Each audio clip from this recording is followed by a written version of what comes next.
Hello everyone. In this video आज हम भारतीय नागरिक सुरक्षा संहिता के चैप्टर 18 के सेक्शन 234 को पढ़ेंगे। 234 कहता है कंटेंट ऑफ चार्ज।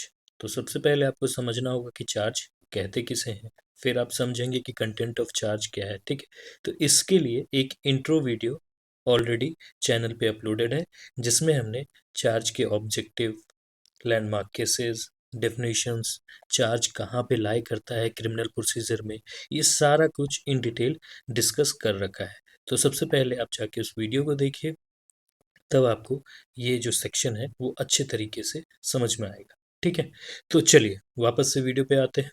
और सेक्शन 234 कहता है कंटेंट ऑफ चार्ज मीन्स जो एक चार्ज, आप अगर कहीं कोई ऑफेंस करता है तो उसके ऊपर चार्ज लगते हैं, ठीक है ना, आरोपी के ऊपर। तो उसमें कंटेंट होंगी क्या क्या चीज़ें, ठीक है, तो वो आपको बताएगा 234। तो सबसे पहला जो कहता है वो कहता है कि every charge under this Sanhita shall state the offence with which the accused is charged. ठीक है, मीन्स जिस चीज के लिए एक्यूज्ड को चार्ज किया गया है उसका ऑफेंस आप मेंशन करिए। एग्जाम्पल के तौर पे लेट्स से कि किसी ने मर्डर किया है, ठीक है, और उस पे चार्ज किसका लगा है, 103 का। 103 आपका मर्डर का पनिशमेंट है, ठीक है ना, अंडर विच एक्ट बीएनएस, ठीक है। तो 103 का लगा है। अब ये 103 किस चीज के लिए पनिशेबल है, तो मर्डर के लिए है। कौन सा ऑफेंस के लिए, तो मर्डर के लिए। तो यहाँ पे क्या लिखेंगे अपन, मर्डर लिखेंगे। ठीक है, आई होप क्लॉज 1 समझ में आया। ठीक है, तो चलिए क्लॉज 2 कहते हैं if the law which create the offence give it any specific name, the offence may be describe in the charge by that name only.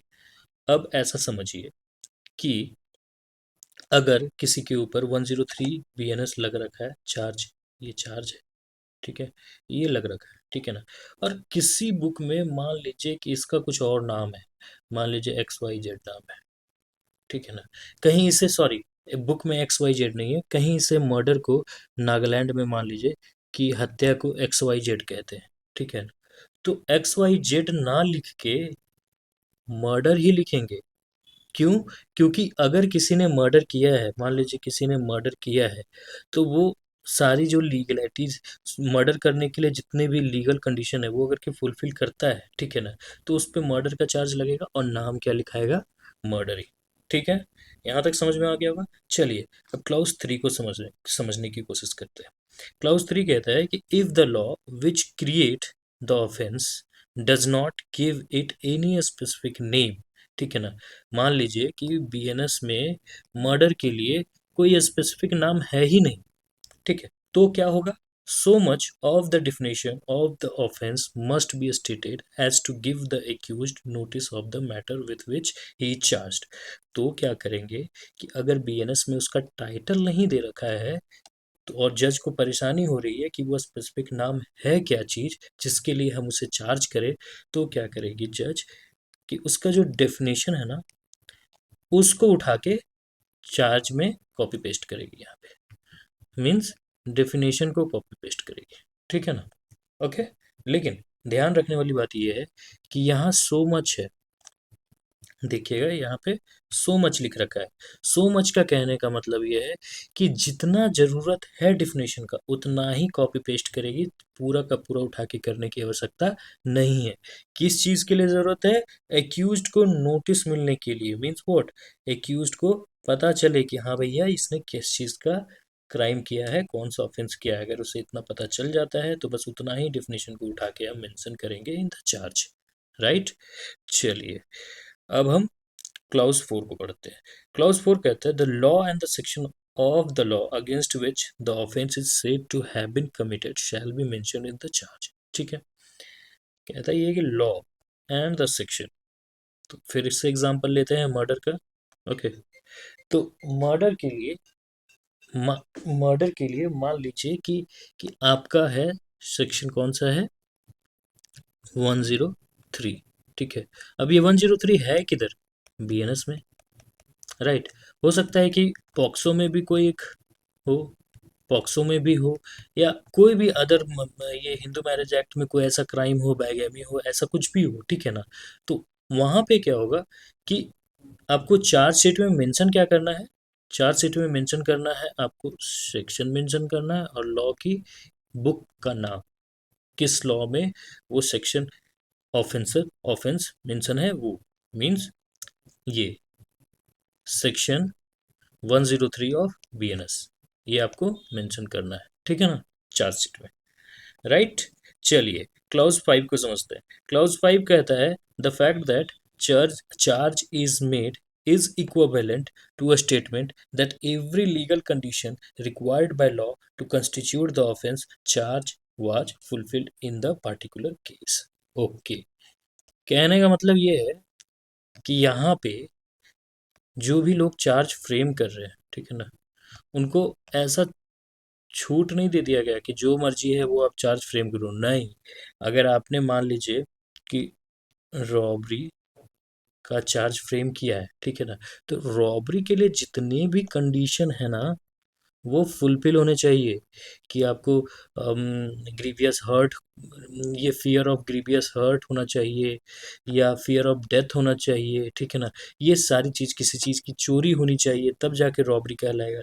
तो ये जो लीगल कंडीशन है वो फुलफिल होना चाहिए। ये नहीं कि आपने रॉबरी का चार्ज लगा दिया और पता चलता है कि नहीं, इसने तो फियर ऑफ डेथ दिया ही नहीं था किसी को, बस चोरी किया था, तो कौन सा चार्ज लग जाएगा फिर, थेफ्ट का चार्ज लग जाएगा, ठीक है। इसका मतलब ये है कि लीगल कंडीशन, जो भी लीगल कंडीशन दे रखा है वो फुलफिल होना चाहिए, ठीक है। चलिए क्लाउज 6 कहता है आपको कि the charge shall be written in the language of the court. जो चार्ज का जो लैंग्वेज है ना, वो कोर्ट का जो लैंग्वेज है उसी लैंग्वेज में लिखा जाएगा। अब आप ये जानना जरूरी है कि कोर्ट का लैंग्वेज डिसाइड कौन करेगा, या कोर्ट का लैंग्वेज होता कौन सा है, ठीक है। तो इसके लिए आपको सेक्शन पढ़ना होगा 10307 ऑफ बीएनएसएस। इसमें ये दे रखा है कि जो स्टेट गवर्नमेंट है ना, वो कोर्ट का लैंग्वेज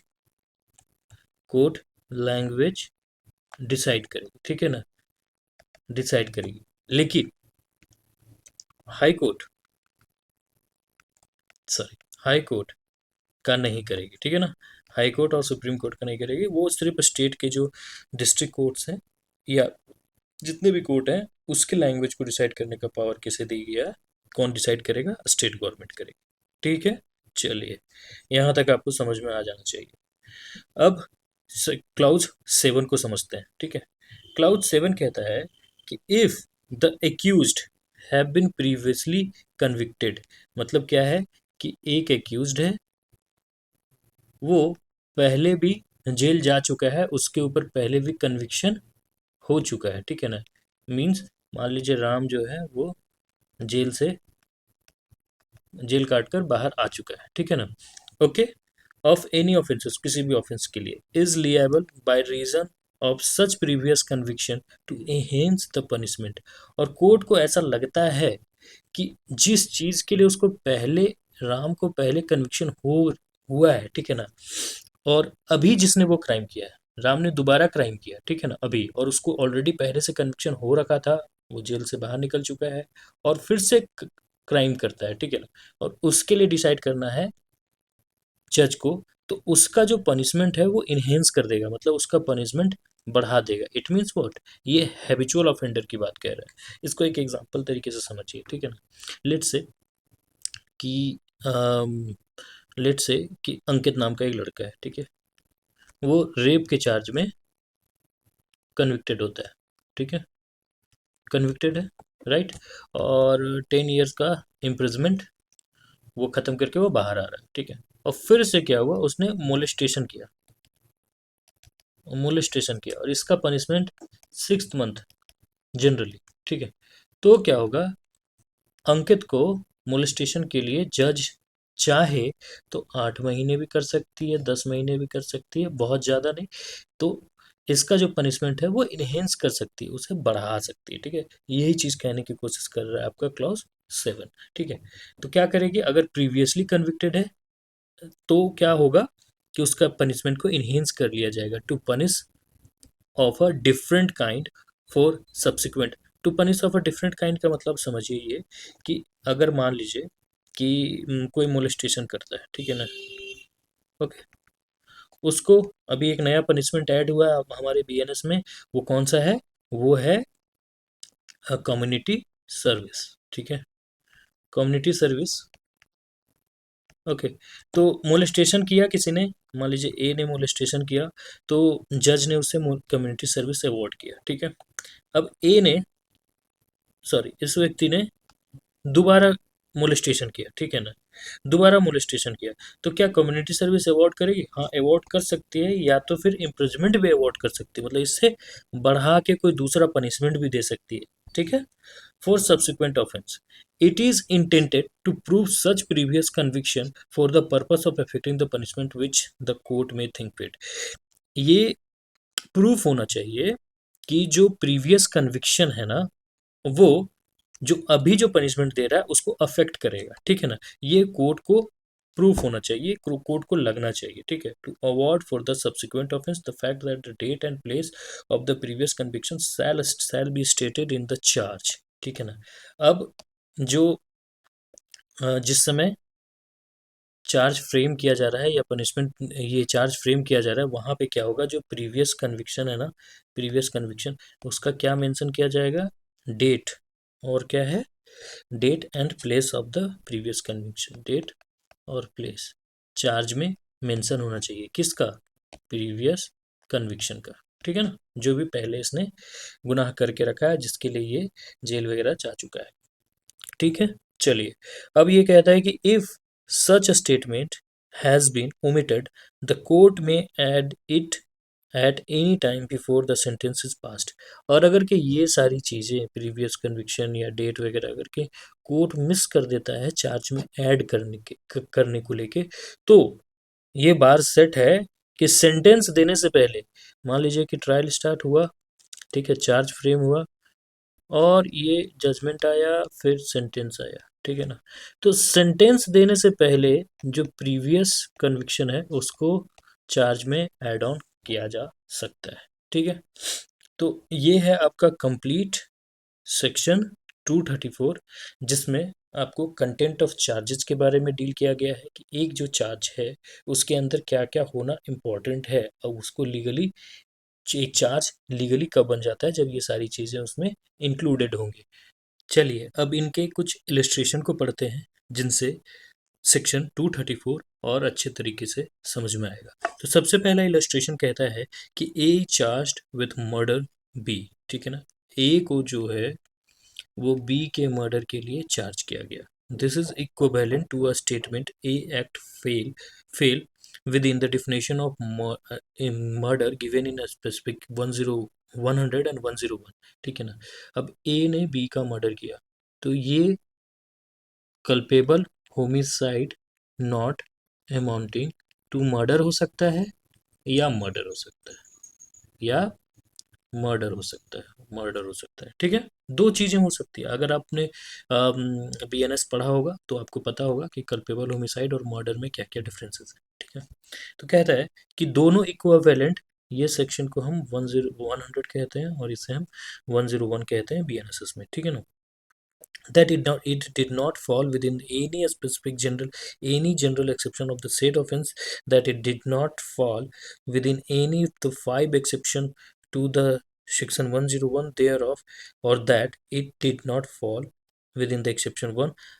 अब ये देखिए, कहने का मतलब ये है कि ए ने बी का मर्डर किया, ठीक, अब उस पे या तो culpable homicide not amounting to murder का चार्ज लगेगा, या तो मर्डर का चार्ज लगेगा, ठीक है।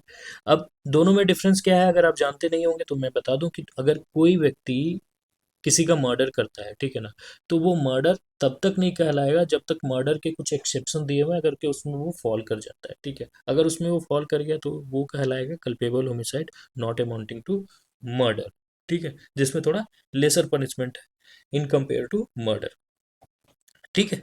तो ये क्या कहता है कि दोनों चार्ज लगेंगे, लेकिन जनरली लगेगा किसका, जिसको डिसाइड किया जाएगा, ये आपके हैं लीगल कंडीशन के ऊपर। ये जो एग्जांपल है वो लीगल कंडीशन का जो हमने अभी ऊपर पढ़ रखा है ना क्लॉजेज में कि लीगल कंडीशन फुलफिल होने चाहिए। इट मीन्स व्हाट, अगर मर्डर का लीगल कंडीशन फुलफिल होगा तो मर्डर के चार्ज लगेंगे, अगर कल्पेबल होमिसाइड के लीगल कंडीशन फुलफिल होंगे तो कल्पेबल होमिसाइड के चार्जेस लगेंगे। Got it? ठीक है, चलिए इसके अगर इलस्ट्रेशन सी को पढ़े तो कहता है कि A is accused of murder, cheating, theft, extortion, criminal intimation और यूजिंग फॉल्स प्रॉपर्टी मार्क। ठीक है ना, ए के पास इतने सारे चार्जेस लगे हुए हैं। ठीक है ना, द चार्ज में state that A committed murder, cheating, theft, extortion, criminal intimation that he used to false mark without the reference to definition of these crimes contained in the ठीक है contained in the भारतीय न्याय संहिता 2022, but the section under which the offence is punishable must in each instant be referred to in the charge। ठीक है, अब क्या कहता है कि ए के ऊपर मर्डर का चार्ज लगा, चीटिंग का, थेफ्ट का, एक्सटॉर्शन का, क्रिमिनल इंटीमेशन का, फॉल्स प्रॉपर्टी मास्क का। ठीक है ना, इतने सारे चार्ज लगे। तो जरूरी नहीं है, ये कहने का मतलब ये है कि जरूरी नहीं है कि ए के ऊपर जो मर्डर का चार्ज लगा है ना, मर्डर का जो चार्ज लगा है इसका डिफिनेशन हम राइट करें। ठीक है, डिफिनेशन हम लिखें, बस मर्डर लिख दिया ना काफ़ी है, एक्यूज्ड को पता चल गया कि भैया आपने मर्डर किया है। चीटिंग लिख दिया ना काफ़ी है कि चीटिंग किया है। थेफ्ट लिख दिया ना काफ़ी है कि वो थेफ्ट किया है। ठीक है, साथ में अगर मर्डर का सेक्शन 101 है तो इसके साथ में जो इसका जो पनिशमेंट वाला सेक्शन है 103 इसको भी मेंशन करेंगे। ठीक है, punishable must in instance refer to in the charge. ठीक है, चलिए इलस्ट्रेशन डी को पढ़ते हैं। डी कहता है कि ए चार्ज अंडर सेक्शन 219 ऑफ भारतीय न्याय संहिता with intentionally obstructing a sale of property offered for the lawful authority of the public servant। अब देखिए जो सेक्शन 219 है ये एक्चुअली कोई एक स्पेसिफिक नाम नहीं है, इसका स्पेसिफिक नेम नहीं है, नेम नहीं है इसका। ठीक है ना, ये ऑफेंस का कोई स्पेसिफिक नेम नहीं है। ठीक है, कोई टाइटल नहीं है ऐसा कुछ स्पेसिफिक। तो क्या होगा कि ये जो पूरा इंटेंशनली से लेके यहाँ पब्लिक सर्वेंट तक, ठीक है ना, ये पूरा आपके चार्ज में मेंशन किया जाएगा, तभी वो चार्जशीट कहलाएगा। ठीक है ना, तो ये आपको पूरा मेंशन करना होगा। क्यों? क्योंकि कोई स्पेसिफिक नाम नहीं दे रखा है। हमने क्लाउज 3 में पढ़ा था ना यहाँ पे, हाँ यहाँ पे, कि अगर क्या स्पेसिफिक नाम नहीं दे रखा है तो पूरा डिफिनेशन मेंशन करेंगे जहाँ तक उचित लगे उसको समझाने के लिए। तो ये थे सेक्शन 234 के सारे इलस्ट्रेशन क्लाउजेस। काफ़ी अच्छे तरीके से हम कोशिश किए हैं कि आपको समझ में आ जाए। फिर भी अगर कोई डाउट बचता है, कोई डाउट है तो आप कमेंट सेक्शन में पूछ सकते हैं, और अगर कि मेरी क्लासेस अच्छे लग रहे हैं तो आप मेरे को कमेंट में बता सकते हैं, या कोई बेहतर सुझाव है तो वो भी मेरे को आप कमेंट सेक्शन में बता सकते हैं। थैंक यू, जय हिंद।